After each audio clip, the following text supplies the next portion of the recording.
I had exactly 4 minutes of peace before the sirens blared from my backyard speakers and a nuclear green wave exploded through the water like the Hulk had just belly flopped into my pool.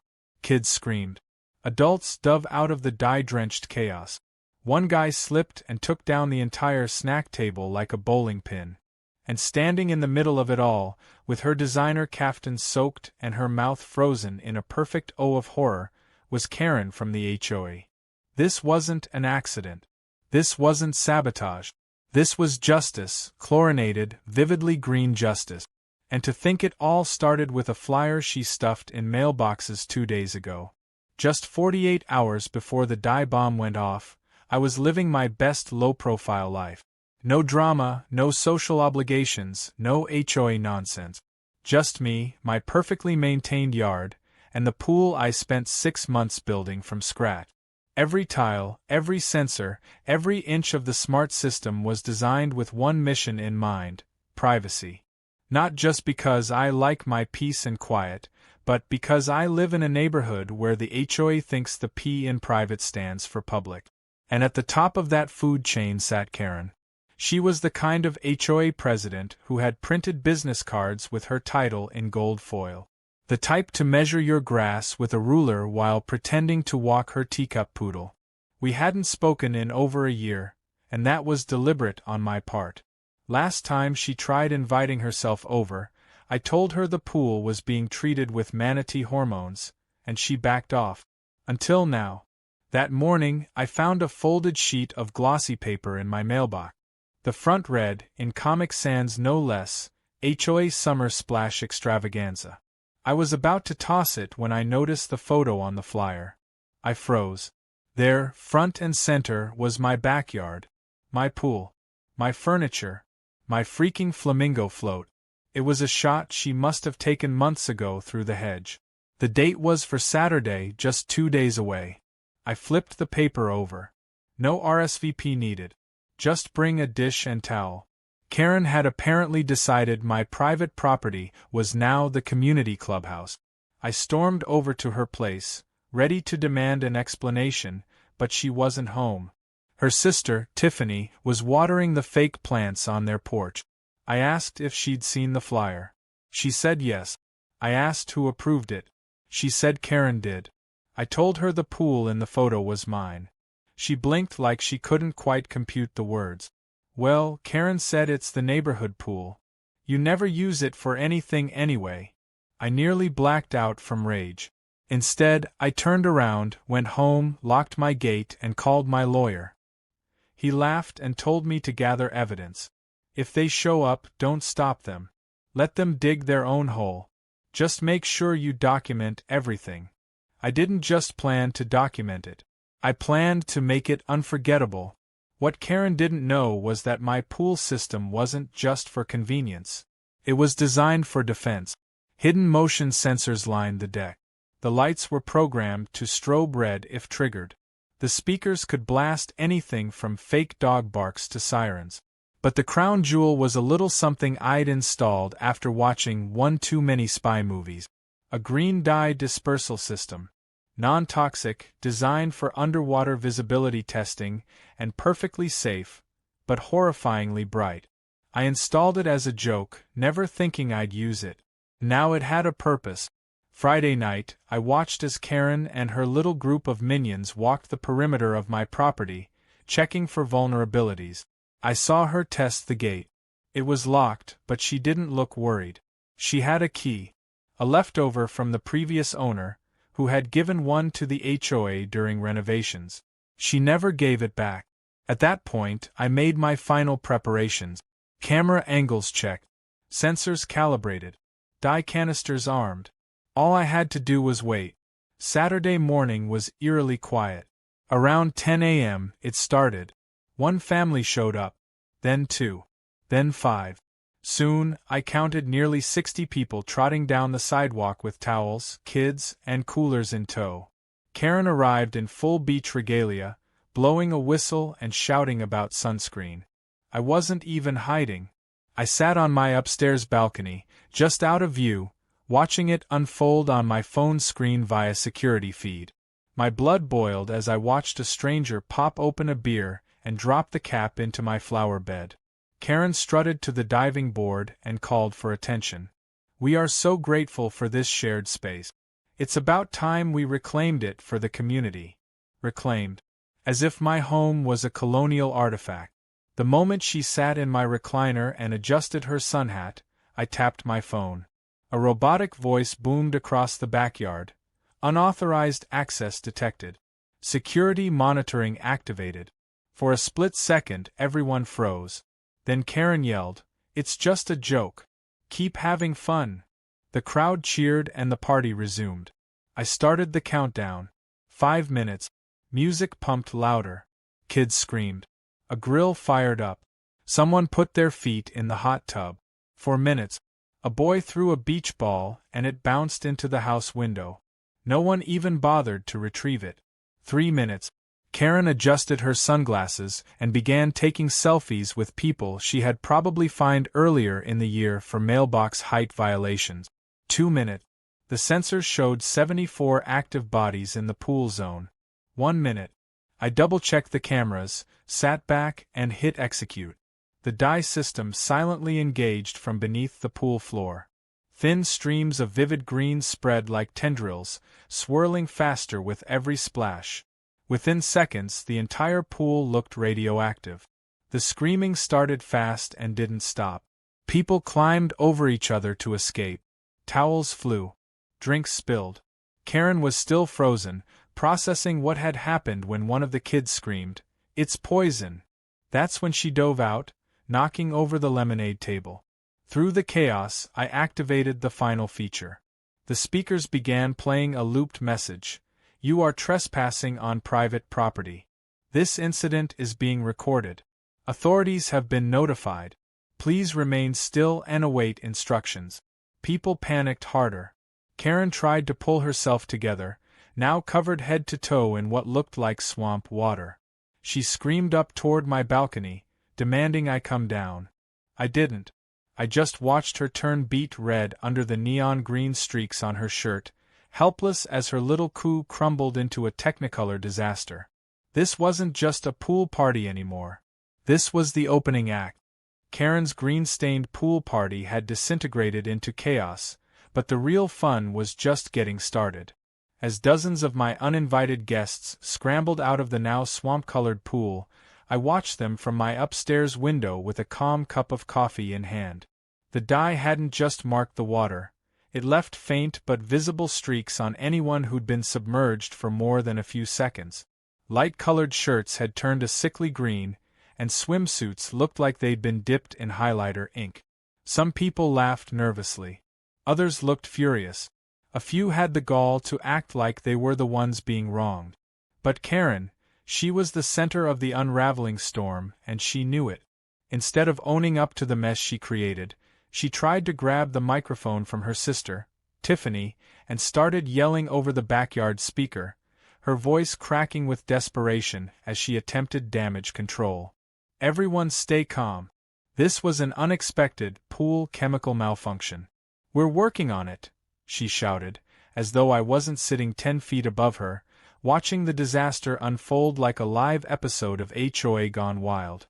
A teenage boy shouted, "Lady, the pool's glowing green. What are you even saying?" And that set the tone. The crowd had turned. People wanted answers. They wanted towels. They wanted to know if their skin was stained for life. Then came the real kicker. A man in cargo shorts and mirrored sunglasses started waving his arms and shouting, "This isn't a community pool, is it? You lied to us." Karen's face twisted as if she'd bitten into a lemon. She opened her mouth, no doubt to spin another fantasy, when the house speakers cut in again. This time with the automated warning system I had cued earlier. It wasn't just a voice saying they were trespassing. It listed each security camera location, highlighted the live feed recordings being uploaded to cloud storage, and announced that law enforcement had been notified. That last part wasn't a bluff. I'd already spoken to the local sheriff's office the night before, explained what Karen was planning, and sent them copies of the flyer with my property clearly displayed on it. They told me to let them know when it started. I had. As if on cue, flashing lights appeared down the road, and a county sheriff SUV pulled up in front of my gate. The partygoers who still lingered in the yard panicked and started rushing toward the street, slipping on wet grass, dropping flip-flops, and pulling on green-tinged t-shirts. I watched Karen freeze for the second time that morning. Her mouth opened, but no sound came out as the deputy walked calmly toward the gate, which I buzzed open remotely. He stepped inside and paused, clearly assessing the scene, the drenched guests, the discolored pool, the toppled food tables, and the woman in a dripping green caftan with a whistle still around her neck. I headed downstairs, finally stepping out into my backyard with the kind of calm only a man who's been waiting to serve karmic justice can muster. Karen spotted me instantly and pointed an accusatory finger. "You. This is your fault. You put chemicals in that pool to hurt people." Her voice was hoarse, probably from screaming at half the neighborhood and trying to control a mob of angry guests. The deputy raised an eyebrow and turned to me. "Sir, mind explaining what happened here?" I smiled and gestured to the cameras, the still looping warning message, and the flyer I'd printed out and laminated ahead of time. "This is my property. I did not authorize an event." This woman printed flyers with a photo of my private pool and distributed them claiming it was a neighborhood party. As you can see, I had every right to activate my security system to mark and identify trespassers. The deputy looked at Karen. "Is that true?" She stammered. "It was just a mix-up. I thought he wouldn't mind. And I've had the gate key since the last owner gave it to the HOA for emergencies." This was a neighborhood celebration. He didn't look impressed. "Ma'am, did the current property owner grant you written or verbal permission to use this space for an HOA event?" Karen blinked. Her mouth opened, then shut again. She looked around, hoping someone would back her up.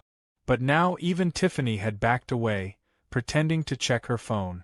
No one wanted to be part of the fallout. One by one, guests started leaving, some muttering curses under their breath, others demanding Karen pay for their ruined clothes. A woman yelled, "My toddler has a rash from your stupid party, Karen." Someone else shouted about suing. I stood quietly by the pool, arms crossed, letting it all unfold. The deputy took notes, asked a few more questions, then requested that Karen provide her HOA documentation and a formal statement by the following Monday. He reminded everyone this was private property and any further unauthorized access would result in trespassing charges. Karen tried to argue again but got nowhere. The crowd, once her loyal subjects, now viewed her like a public embarrassment. After the law left and the last straggling guest drove off, my backyard was a soggy, trash-littered mess. Cups floated in planters. Someone had left a chard skewer on my lounge chair.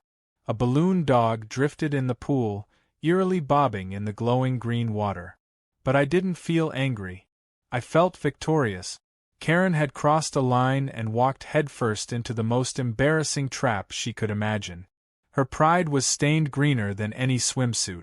Later that evening, I checked my doorbell camera footage and social media.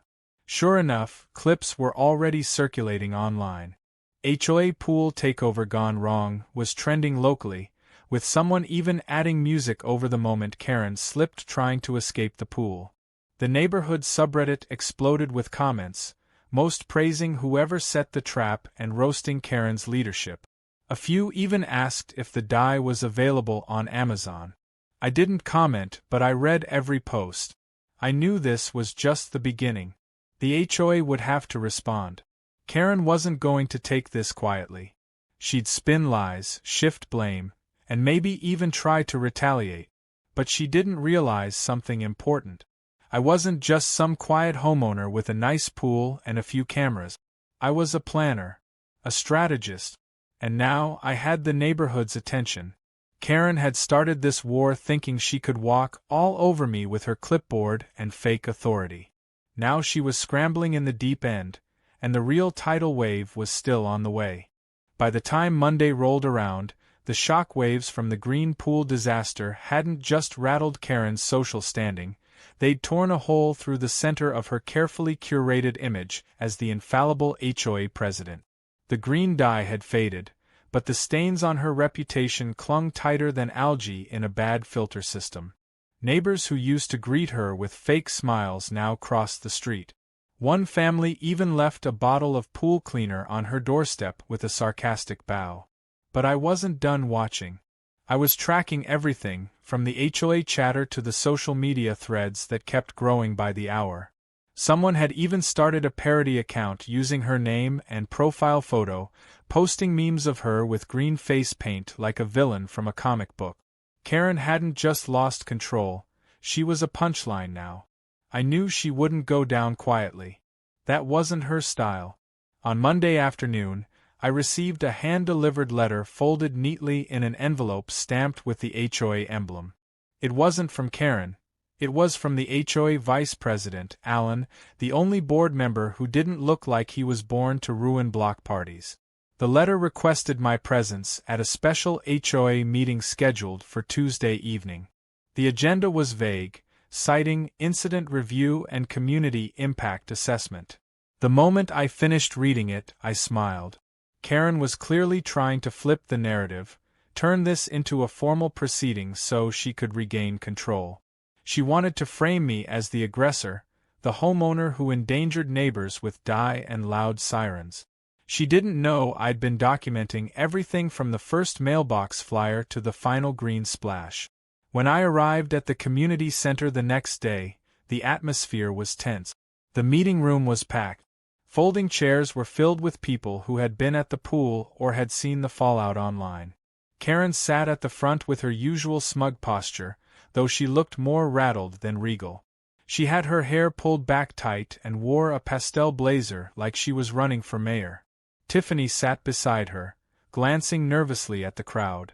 Alan, clearly uncomfortable, stood at the podium tapping a pencil against his clipboard.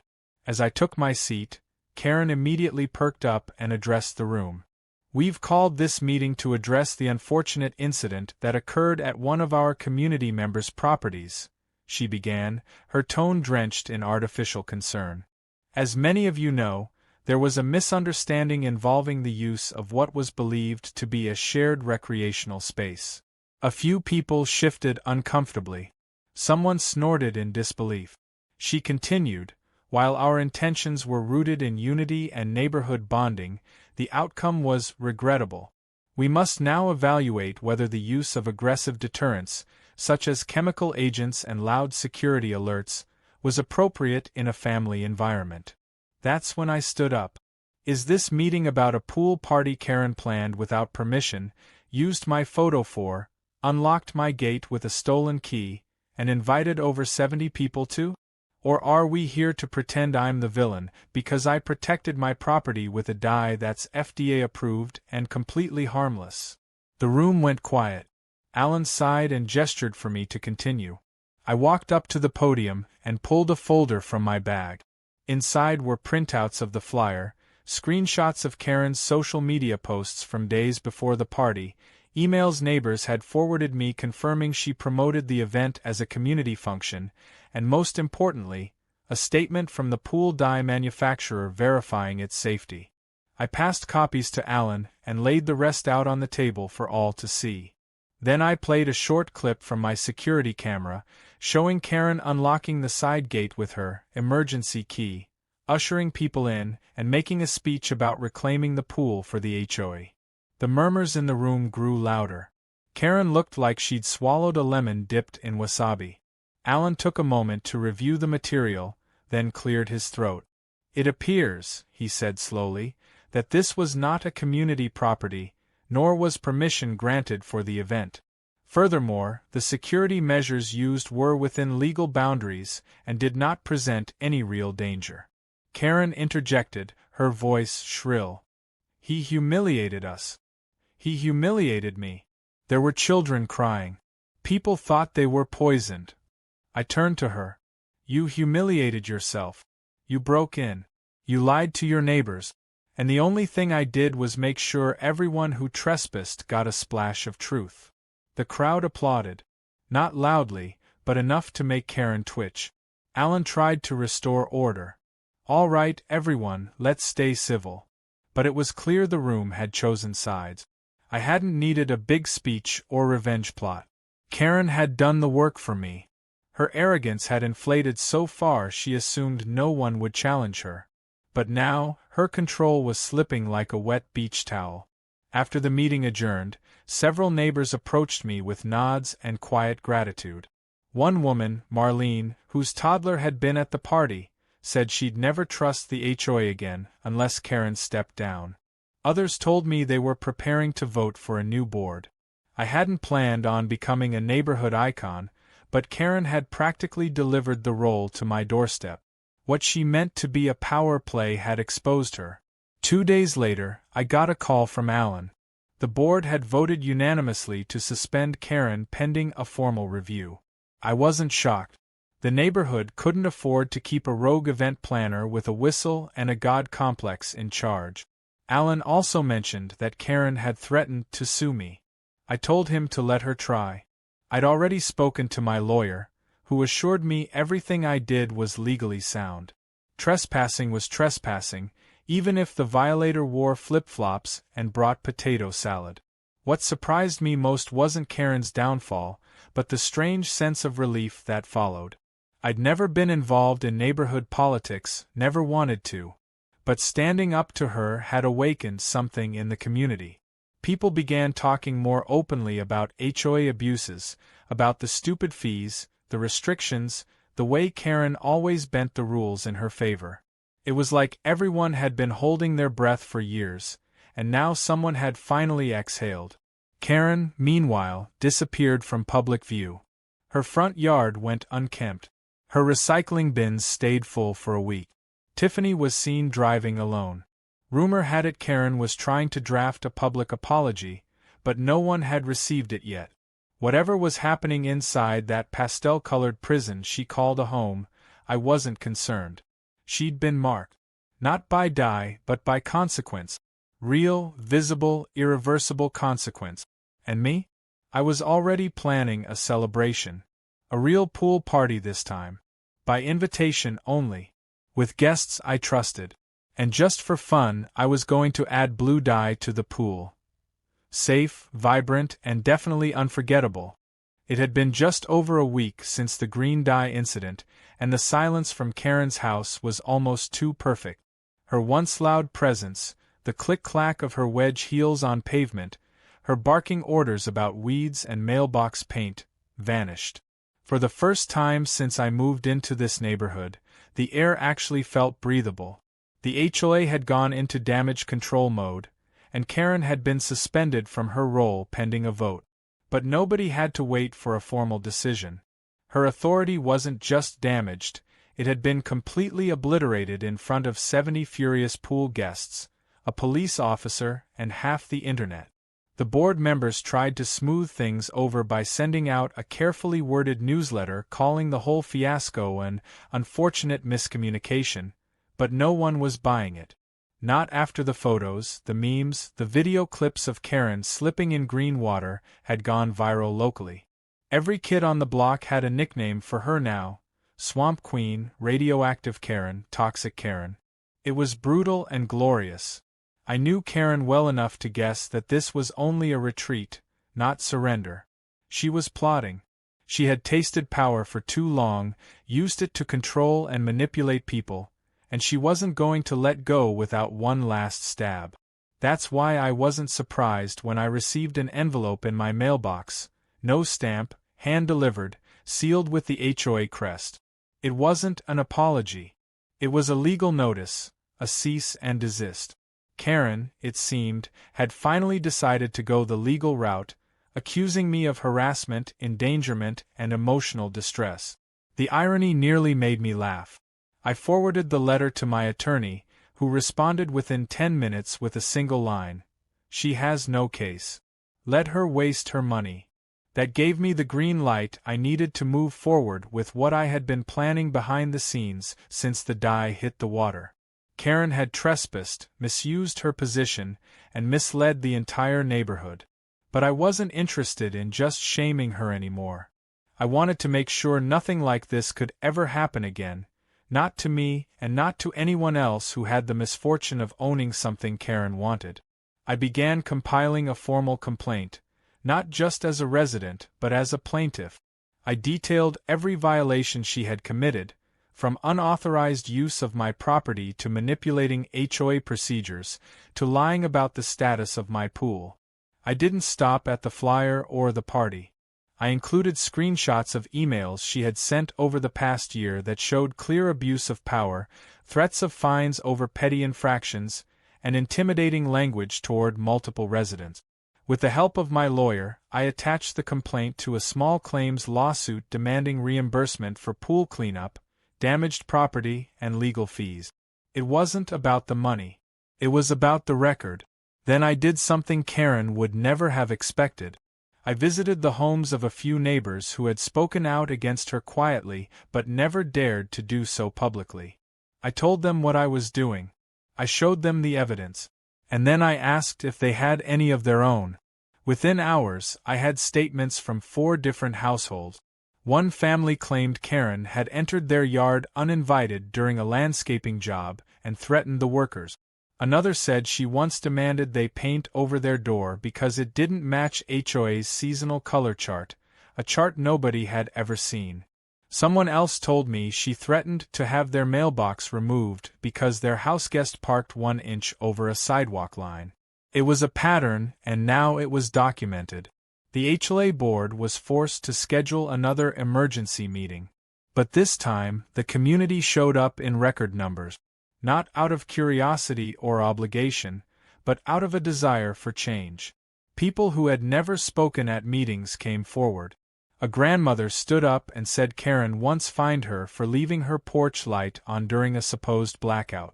A teenager said she was screamed at for skating past Karen's house wearing headphones. The room became a courtroom, and Karen had no defense. She wasn't even there. Tiffany showed up in her place and tried to read a statement, but people booed until she sat down and stayed quiet. I presented my formal complaint to the board. Alan looked exhausted. He apologized publicly for the board's previous inaction and admitted they had overlooked multiple warnings. He said things were going to change. And they did. The board passed a resolution that revoked Karen's membership permanently and restructured the way decisions could be made. All major actions now required transparent voting, not backdoor arrangements. The gate keys were returned and catalogued. And then came the biggest twist of the night. The board voted to elect a new temporary president to oversee reforms. Several people nominated me. I didn't want the job, not at first. I didn't want to be like Karen, barking orders, inspecting hedges, or holding power over my neighbors. But when Alan leaned over and said, "You don't have to be her. You just have to make sure no one like her takes over again," I paused. I didn't decide on the spot. I told them I'd think about it. But when I walked home, I passed a row of houses with porch lights on, kids playing in the driveways, and couples walking their dogs peacefully. For once, nobody was looking over their shoulder. No one was worried about fines or warnings. The neighborhood finally felt like a neighborhood. 2 days later, I accepted the position as interim HOA president under one condition, that it be temporary, and that reforms be implemented during my term to prevent future abuse. The reaction was mixed at first. Some thought I was becoming what I had just fought against. But over the next week, when they saw how quickly things changed, fees frozen, bylaws reviewed, complaints addressed fairly, people began to trust again. I wasn't looking for control. I was restoring balance. And Karen? She finally emerged one afternoon to get her mail. I watched from across the street. She wore sunglasses and a hood despite the 90-degree weather. Her lawn was overgrown, a silent rebellion against the very rules she used to enforce. She spotted me, froze for a moment, then turned away. For the first time, Karen had nothing to say. No threats, no clipboard, no lecture. She was just another resident now, stripped of power and hiding from the world she once tried to dominate. I could have gloated, waved, shouted something petty. But I didn't. I simply turned around and walked back home. After all, I had a pool party to plan, one where every guest would actually be invited. The summer sun was setting low in the sky when the first of my guests began arriving, pulling into the driveway with folding chairs, coolers, and that subtle mix of excitement and disbelief that only comes when something impossible becomes real. This wasn't just a pool party. It was a celebration, a statement, and a neighborhood exhale all in one. For the first time in years, the block felt light again. People walked up my driveway laughing freely. Kids darted through sprinklers without being scolded for noise violations, and the air wasn't heavy with fear of a fine. I had arranged everything myself, personally inviting each household with a simple message. No rules, just respect. Bring your favorite snack. Bring your family. Leave the stress behind. The pool sparkled under string lights, not with green dye this time but a brilliant deep blue tint I had tested for weeks. The dye was entirely safe, non-staining, and designed to glow subtly under UV light. As the sun dipped and the sky turned lavender, the water began to shimmer like it was alive. People gasped, and some clapped as the glow reflected off their faces. One kid yelled that it looked like a superhero training base. I just smiled. This was what I had built that pool for. Not HOA control, not Karen's chaos, but moments like this. Alan arrived late, a six-pack in one hand and a printed-out reform draft in the other. He gave me a sheepish grin and said, "Hope you don't mind shop talk." The board's excited. I told him to enjoy the party first. He tucked the papers away and wandered toward the taco bar, immediately getting pulled into a conversation with a neighbor who had previously been too afraid to speak up at meetings. Watching them laugh made it clear that something had shifted. This wasn't just about Karen anymore. This was about the entire neighborhood reclaiming itself. Even those who had once sided with her, out of habit, fear, or convenience, now saw the difference. The freedom. The lack of tension. I overheard an older man tell his wife that he hadn't heard the word citation in over a week and didn't miss it one bit. Nearby, kids floated on neon rafts, some still joking about the infamous green incident. One of them asked if I still had the alarm die ready. I nodded and told him it was retired for now but on standby in case of emergencies. He laughed and said, "Like if Karen shows up again?" I hadn't seen Karen since she retrieved her mail that day in oversized sunglasses. Her house remained quiet, the once pristine hedges slightly overgrown, the porch barren except for the occasional grocery bag delivery. Rumor had it she was considering selling the place and moving to a condo in another part of town. Somewhere with a stricter HOA, someone had joked. I didn't take any satisfaction in her retreat. I hadn't done this to exile her. I'd only wanted my rights respected. But Karen had built her kingdom on intimidation, and when that crumbled, she had nothing left to stand on. Still, the thought of her crashing the party did cross my mind. That's why I'd quietly installed new cameras with facial recognition software and real-time alert. Not because I expected trouble, but because I had learned never to leave a gate unguarded again. As the evening wore on, the laughter grew louder, the music kicked up a notch, and the blue pool became the heart of a neighborhood finally beating in rhythm. Someone started a limbo game. Someone else fired up the karaoke mic I'd forgotten I even had. And then, just as the first fireworks cracked in the sky, a hush fell over the front of the house. A figure had appeared near the sidewalk. It was Karen. She wasn't dressed to party. She wore jeans and a plain gray hoodie, hood pulled low, like someone trying to be invisible and failing. She stood just beyond the property line, arms crossed, watching. A few people noticed her and whispered. Some glared. No one invited her in. I stood by the pool, waiting to see what she would do. She didn't move forward. She didn't speak. After a full minute, she turned around and disappeared back into the shadows, and just like that, the spell broke. People shook their heads, returned to their drinks and games, and the party roared back to life. Later that night, after the last song faded and the last guest waved goodbye, I sat on the edge of the pool with my feet in the cool water, the dye gently swirling under the surface like a soft aurora. The backyard was quiet again, but not lonely. It felt fulfilled, complete.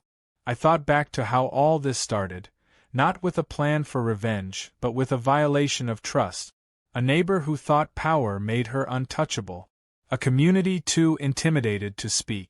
And one mistake, a flyer, that became the first crack in her perfect armor. I hadn't meant to become the center of anything. But sometimes the only way to push back against ridiculous authority is to shine a very bright, very green spotlight on it. The difference was, I hadn't needed shouting or threats. I'd needed boundaries, systems, evidence, a little creativity, and a whole lot of patience, and maybe some fluorescent dye. That part helped more than I ever expected. In the days that followed, the changes became permanent. The HOA bylaws were rewritten with real homeowner input. The key system was digitized and secured. Communication was transparent. People no longer whispered complaints, they voiced them. The culture of silence Karen had cultivated was dead. And in its place, a community was blooming. Not perfect, but real. I didn't want to stay on the board forever. I had made that clear.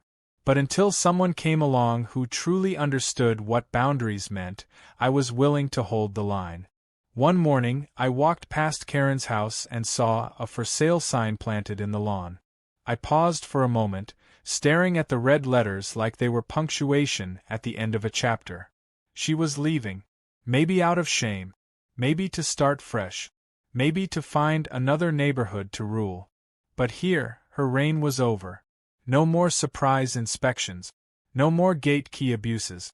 No more surprise parties on private property. The era of HOA dictatorship had been washed away, replaced with something a little more human, and a lot more colorful. Back at home, I opened my laptop and scrolled through a few new emails from neighbors. One had sent a thank you message with a picture of their kids playing in their own backyard again. Another asked for tips on setting up their own camera system. A third just said, "You should trademark that dye." I chuckled and replied to each, knowing this wasn't just about a pool. It never had been.